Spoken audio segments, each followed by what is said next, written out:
Hello, everyone. Welcome to the Don Lemon Show. So glad that you could join us. New York City, struggling right now. Let's talk about that. From the subways we know, subway crime, homelessness, rent, and inflation. The Big Apple really has some big issues, and the nation is paying attention, really the world.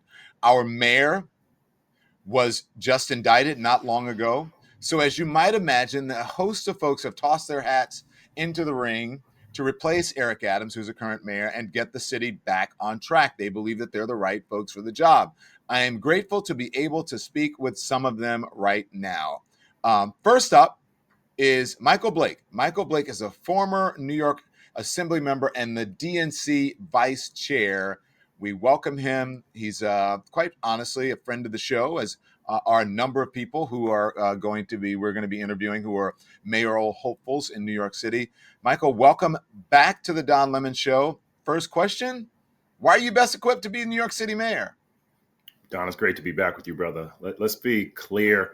When we think about why I'm running to focus on cost of living, affordability, and public services, you need to have someone, and I am that person, who is immediately ready on day one with federal, state, and city experiences. You cannot address having better cost of living, better subways, more affordable homes. You can't change those dynamics without having someone who has all those pieces intertwined together. And so when we think about why I am running, my success in New York State Assembly, when I chaired the Mitchell-Lama subcommittee, Don, which focused on affordable housing, when I worked in the White House and understand federal dynamics, who is the person best equipped on January 1st, 2026 with federal, state, and city experience to turn the city around? I am that only person. And so I am running for mayor on the vision of tomorrow begins today for our city, our home, our dreams. Okay. I have to ask you right now because it's in the news, okay? And we're going to get back specifically about things for New York.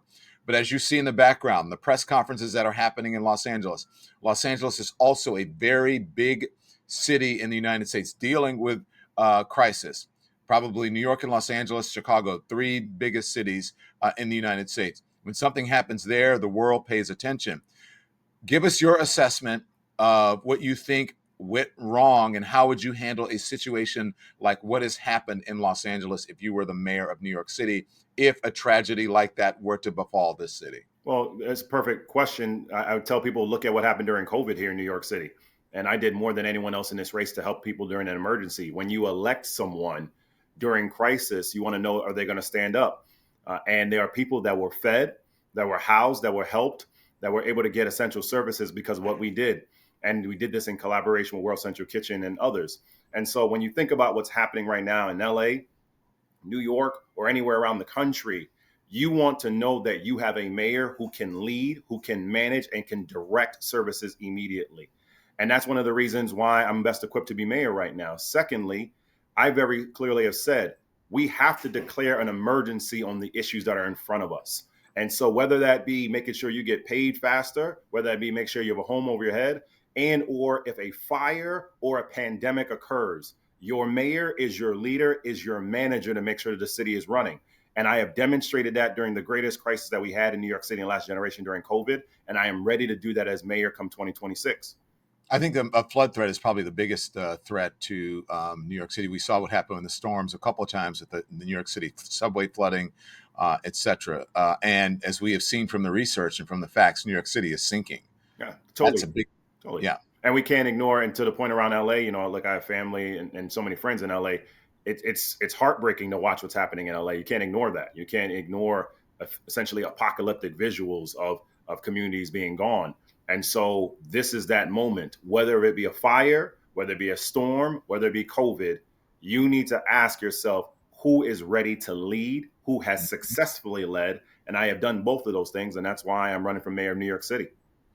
Michael, if you could, let's say, accomplish three things, only three things as mayor, what would they be? What are your top policy priorities?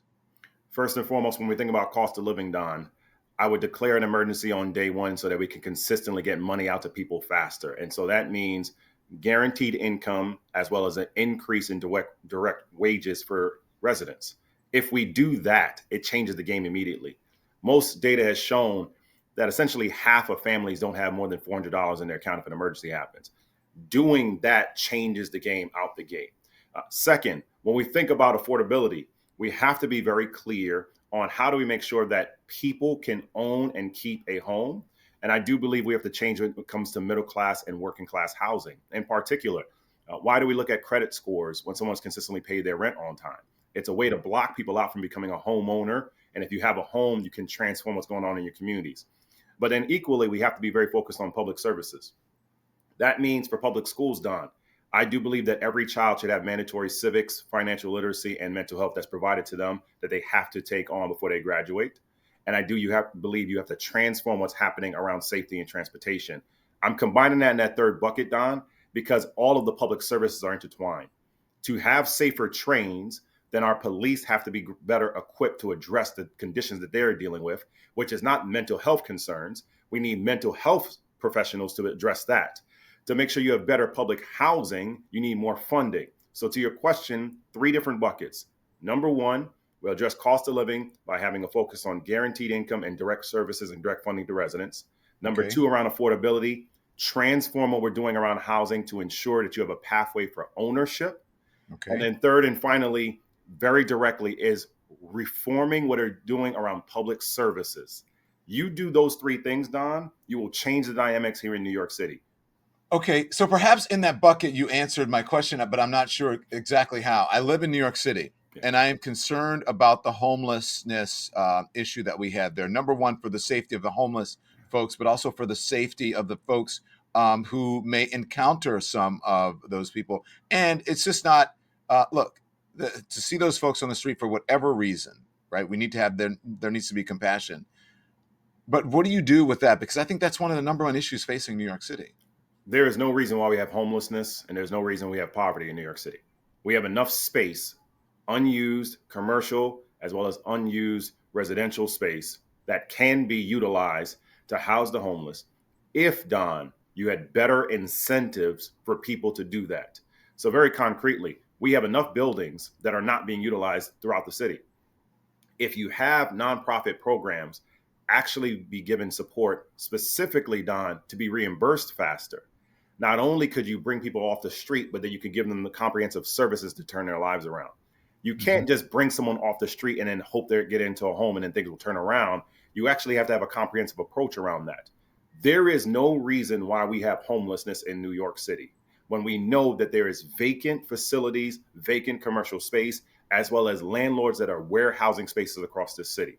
Concurrently, Don, to your question, Do you there, think you can get them to, though? I mean, look, property in New York City, it's expensive and whatever. Like, you think you can get property owners to allow people who are the unhoused, as they say, rather than saying the term homeless? You think you will be able to convince them somehow to allow those people to be able to live in on their property? I think you can convince most people when you demonstrate the incentive to them. And too often the incentives have only been about low income housing alone, as opposed to a comprehensive approach. And Okay. so when someone asks what would change from a Mayor Blake administration, number one, you can end poverty and end homelessness in New York City. Number two, you can have a focus on a guaranteed income and greater wages for your community and for your families. And number three, you can have better public services from someone who can actually manage. And if you Hmm. do those things, you change the game in your life immediately. When you Hmm. think about to your question earlier about LA and other places, they issued an emergency on homelessness on day one. They declared an emergency. We need to, and I would declare an emergency and a declaration on day one around cost of living, affordability, and public safety, public transportation immediately. What that does, it deploys resources, it deploys management, and it makes it very clear that you're breaking through the red tape to help people. Lastly, Don, to the question, when you ask how do you incentivize pieces, you have to reimburse nonprofits faster. 66% of our services in the city are done by nonprofits, but too often they're being asked and they're being paid months, if not years down the line. If you do that, it makes it easier and better and more efficient to make sure that you are able to have working services in this city. That's Okay. what happens when you have an effective manager, and that's what I would be when I'm mayor. Okay, so I'm going to move on, but that includes also facilities. Remember, because a lot of that, as you know, when because of budget cuts, a lot of it during Republican administrations, when they closed a lot of the facilities that were housing and helping those folks, That's how, many people ended up on the street. People forget that, but that includes that part of it as well. Correct? Absolutely. And when you Okay. think about what's at stake when you have Donald Trump taking office in a few days, everyone has to ask themselves as a New Yorker, what will be New York City 11 months after the attacks and funding cuts that come from Donald Trump and the administration? And Hmm. so within that, you have to have someone who immediately has the experience to counter that so that facilities and programs and people actually get immediate support in our communities. Okay. So let's talk about the, actually, I don't want to say elephant in the room, but so to speak, Andrew Cuomo, the Andrew Cuomo of it all. And despite what happened, him resigning or really being pushed out of office because of the Me Too baggage and all of that, the polling shows that if he were to, he hasn't even tossed his hat into the ring. He's at the top of the polling. So if he does launch a campaign, can you beat him? What's your plan? Well, absolutely. I worked for President Obama, and I remind people that for months we were about 30 points behind in the polls to Secretary Clinton, and we saw how that worked out in the caucus and thereafter. An initial poll is about name recognition. And I do think, Don, we have to say that if a three-term governor, former attorney general, is polling at that number, and if you look deeper, the unfavorabilities of Andrew Cuomo were over 40%. It's really demonstrating that people want an alternative. And it is important for everyone to remember, in addition to the multiple women, 13 to be exact was stated, who said that there was inappropriate behavior happening because of Andrew Cuomo. Let's not forget nursing homes and the bipartisan investigation that was conducted, where it was stated that people died and numbers were lied about in terms of the cover ups at nursing homes under Andrew Cuomo. So let me make it real clear to everybody. If you had a loved one at a nursing home during COVID, Andrew Cuomo and his administration lied intentionally, took steps to make themselves look better rather than making sure your family member is alive today for a book deal and for media coverage. And so when we think about the contrast, it is time for a new generation of leadership. It is Mhm. time for us to look and understand that you do not have to go to someone from the past who has been harmful to our communities. It is not just about a name, it is about what are you doing for the people. Yeah. But look, even with that, though, again, top of the polling, a lot of people know that, some people don't. And think about it this way. I mean, look at who we have in office, right? 34 counts. The E. Jean Carroll case being found liable for that. Donald Trump. So you have, Andrew Cuomo, who's at the top, even with all that baggage. Donald Trump, with all the baggage that he has, is now the president elect. He claimed 30% of the vote in New York City, outperforming Michael, every Republican presidential nominee since 1988. You got to win over those voters from him, and you got to win over those voters from Andrew Cuomo. And it's the same, I believe, type of voter. I Well, I, think the two are somehow connected. well, I would say that there's a substantial difference, though. Uh, Trump won that number without the vice president campaigning in New York in a general election. So he Mm. essentially had Republican votes in a general election and then a slight uptick of Democrats who voted for him in conservative areas because they heard a message around cost of living. And that's Mm-hmm. why I go back to, you have to meet people where they're at. And right now, people want to know, what are you doing to help me with my cost of living, with my affordability, with my bills? And if you demonstrate that, they're going to break for you. Let's also keep in mind for previous elections, you have many candidates that started with high name recognition. Elliot Spitzer was running for a comeback, did not win. Andrew Yang, same thing. Like, Yeah, just because someone is high in a poll initially because of name recognition does right. not mean it ends there. Lastly, Don, because of ranked choice voting, you're not just voting for a first choice. You can vote for up to 5 choices. And so when people are saying you have matching funds, which, to a reminder, New York City donations are matched 8-1 for the first $250. Ranked choice voting, you're not just asking for your vote, where I'm asking you to be my first choice. But if I'm not your first choice, I want to be your second choice. Because 4 years ago, it went 8 rounds of voting because of second and third and fourth choices. I say this to your question because it's important for us to make it clear that we want to be your first choice, but if not, your second, and if not, your third. Because the winner of the mayor of New York City will not be who wins on a first choice. It's who gets others to coalesce around them so that you get 50% of the vote. Folks are saying, we need a businessman. We need a Michael Bloomberg type to be mayor this time. We need to bring that back, and that'll put, get New York City back into to shape. What do you say to that? That you need a Michael Blake as mayor who has run a successful small You business need for the another last 12 Michael. years, right? If you want an MB, Michael Blake is your candidate. I've ran my own business for the last 12 years. We've been dedicated in empowering women and communities of color across the country and across New York City to have opportunities they otherwise did not have. I'm leading a national democracy effort called the Kairos Democracy Project as well. I know how to manage teams, how to lead people, and to make sure things happen. And so at the end of the day, when you are asking, what is it that you want in a mayor? A mayor is a manager who must be respected to lead a team. And at the end of the day, I have consistently done that. From my time working for President Obama for 6.5 years, to an assembly member, to a small business owner, to being a reverend, all of these pieces, I know how to lead teams, manage them effectively well. That is what we need right now. Someone who understands that you can have tax incentives for the business community to come back into the city, but also tax incentives for a college graduate to come back home. You can do both and do both well for us to win. And that's why I'm running. Michael, are you going to go along with this whole mass deportation thing if Donald Trump decides to do that? Absolutely not. It's inhumane. I'm a son of Jamaican immigrants. It's wrong. It's ridiculous. And let's be clear, Don, as New Yorkers, functionally, it would destroy the fabric of who we are and the everyday experience.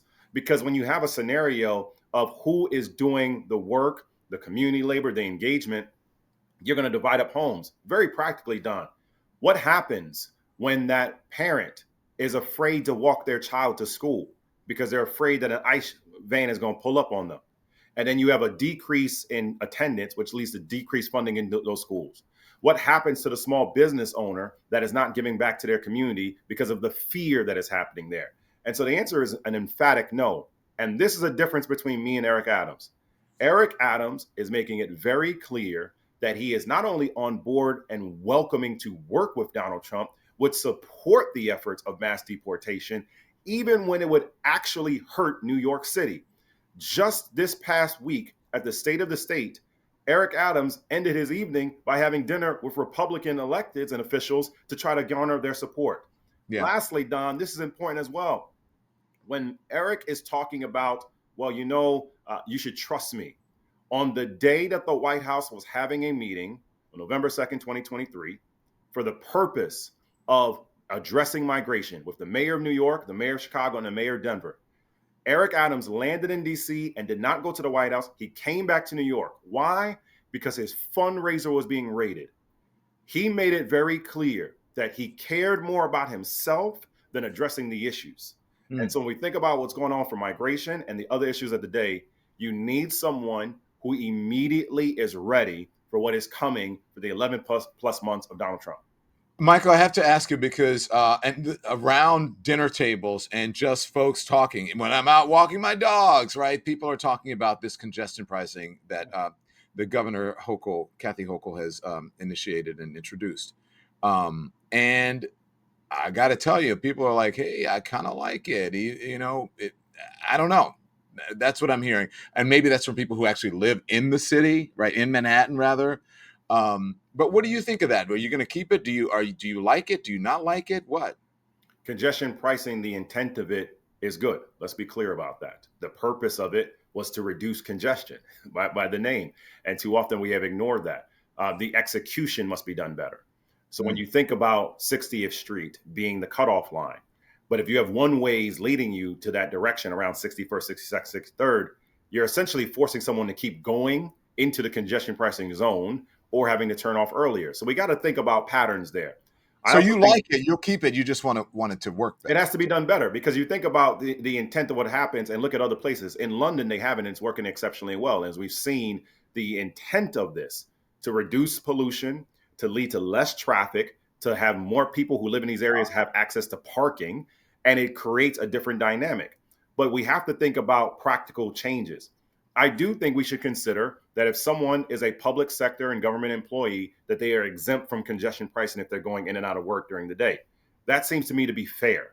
If someone is going into the city, though, for leisure activities on one off occasions, it is hard to believe that one expense is going to deter them at the $9 rate. Yeah. That said, though, let's be very clear. This is another example, Don, of why I am uniquely and best qualified to be mayor, because congestion pricing is going to have an impact and be impacted by federal, state, and city policies. And there is no one else in this race that has all three. Okay. I like that, especially as someone who I love the subway. Subway safety is very important to me. But also being able to, if I do get in a taxi, I do have to go somewhere, like just sitting in traffic is ridiculous. So thank you for that. I'm on board with you for that one. I want to know, though, before I let you go, what is your number one message? What do you want to impart to New Yorkers who are listening to this program right now? What do you say to them? That we deserve better as New Yorkers. We deserve the best. We are not getting that right now. My entire life as a son of Jamaican immigrants, as a child of the Bronx, as a child of God, a son of public schools in New York City, has been about helping people. And we have to ask ourselves, do you believe that we are going in the right direction with Eric Adams?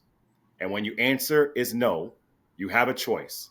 You have someone who has successful federal, state, and city experience, someone who has demonstrated I can manage teams, and that I have a vision where you can end homelessness and end poverty at the same time, that you can have tax incentives to help businesses and have tax incentives for college graduates at the same time, and that you have someone in Michael Blake that is focused on cost of living, affordability, public transportation, and public safety all at the same time. We deserve them all. And so if you believe in our city, our home, our dreams, my name is Michael Blake. I'm asking for your vote to be the next mayor of New York City, because tomorrow begins today. Michael Blake, thank you so much for appearing on the Don Lemon Show once again. And we'll see you. We can still call you back on, right, to give analysis, right, on the show, even though you're a big time mayoral candidate. Well, you're the big time, man. I mean, you got the show. You know, we just trying to get on your show, Don. You know, I'll get on anytime as itself. And Don, if I can, just as a civic engagement point, I said it earlier. Every time you have people on, I appreciate. Keep reminding people about ranked choice voting, and keep reminding people about matching funds, because that makes New York City better and different. And that's why we're in this race. Thank you, Michael. Appreciate you, brother. Good luck. Thank you. Thanks.